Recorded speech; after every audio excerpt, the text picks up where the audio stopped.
Hello guys, nandito pala kami ngayon sa Pili. Alas 6 na, alas 6:15. So may bypass pala dito guys. Ay bawal yung truck sa araw. 6 AM to 9 PM yata ang bawal, nakalagay nga. Tingnan nga natin, 9 PM nga, totally bawal. Yun ang nakalagay sa Pili. Kaya kailangan natin mag bypass. So ganun din yung kabila, bypass talaga ang kailangan. Sana ba yung bypass na yun? May nakalagay na doon na warning sign na 6 AM to 9 PM ang bawal ang truck. Sa mga baguhan lang dyan ay siguradong dapat tandaan mo tong daanan na ito, dahil para ito sa inyo. Sa mga sanay na ay mag-like na lang kayo dyan guys, or mag-share, kasi nandito na, malapit na yung bypass. Deliko na kami dito. At kung didiretso kasi sa ganitong oras, alas 6, ay mahuhuli pa. Alas 6 ng gabi, hapon, gabi na kasi madilim-dilim na. Kailangan mag-bypass talaga.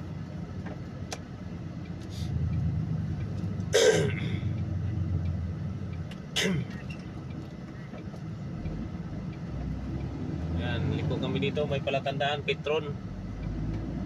At sa kabila ay HOME. Ano ba yung ano na yun? Ayun, may nakalagay, malaking nakalagay, signboard. Truck ban.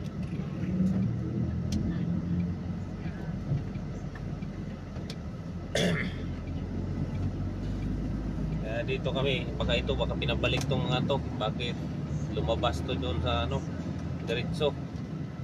So ito yung truck ban ngayon. Ay truck ban, bypass. Ito yung bypass na dadaanan. Maiksi lang ito, pero ibibidyo ko na to hanggang doon sa dulo.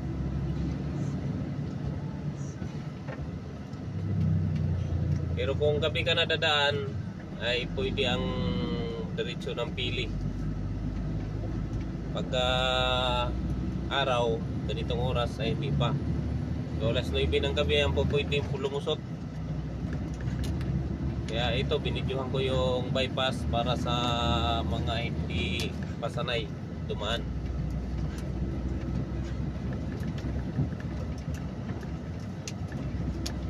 Kaya minsan na ang kilometer ng takbo namin sa aming deliveran, pag gabi kami nakadaan dito, medyo maiksi ng konti. Tuwa ng malapit ang diretso compare dito sa may bypass ng Pili.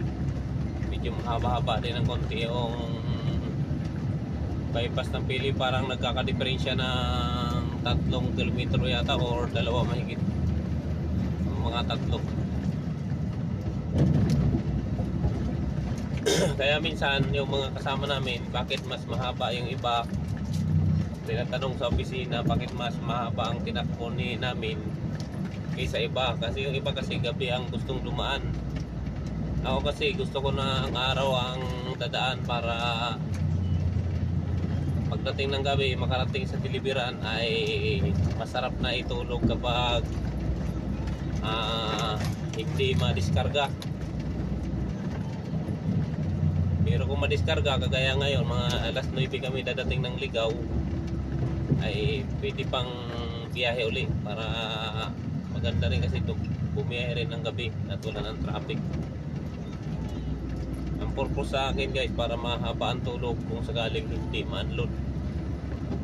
So hindi na kailangan natin ng magic pins, kailangan natin lang ng tulog. Kasi yung iba kasi gumagamit ng magic pins, pero ako never na akong gumamit ng magic pins. Sa marunong sa magic pins dyan, alam na. Malapad din ang daan dito, 4 lanes, kaya lang 4 parking naman yung gilid. Kaya totally nagagamit lang ay 2 lane,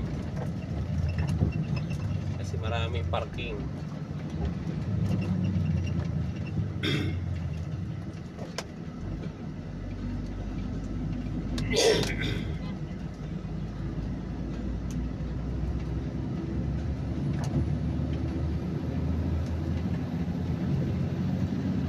guys, malapit na kami makalusot sa bypass ng Pili. Dito pala ay may deliveran dito ang LPG na island gas.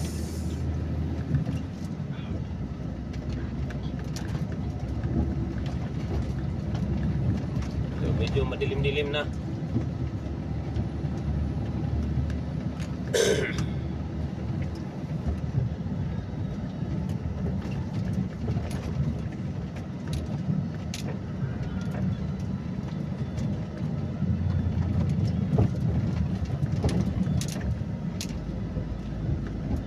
Yun guys, madilim na talaga. Marami nang may ilaw-ilaw.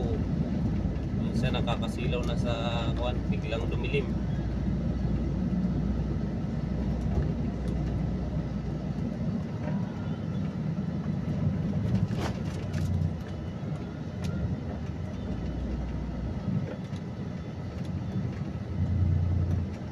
Ang alis pala namin kanina sa Saria, Quezon ay alas 9 ng umaga. Ngayon nandito na kami sa Pili Camarines, sa lugar ng mga Bicolano. Ay alas 6 na. So ang biyahe ko ay Ligaw Albay. 8 pa ako makarating or 9 or 8 ng gabi. Gawa nang na-traffic ako sa Naga at na-traffic din sa Pili. So dito guys, may din dito ang kaliwa na itong kalsada na ito dito ay may biyahe kaming Sagnay or Sangay. Sa kanila dito Sangay pero Sagnay kung basahin may Inye. Pero pakanan kami dahil papunta kami ng Bicol, ng Ligaw pala, ng Ligaw. Dito kaliwa, Karamuan, pagkanan, Lupis. Ano ba yung nakalagay doon? Ligaspi pala. Dito kami, kanan kami. So dito yung pagkumanan ka naman dito uli, bayan ng Pili. Kaya kaliwa kami dahil papunta kami ng Ligaw. So yan guys, maiksi lang yung takbuhin ng walang cut na video yan. Maiksi lang din naman yung bypass. Parang lang, ilang kilometro lang.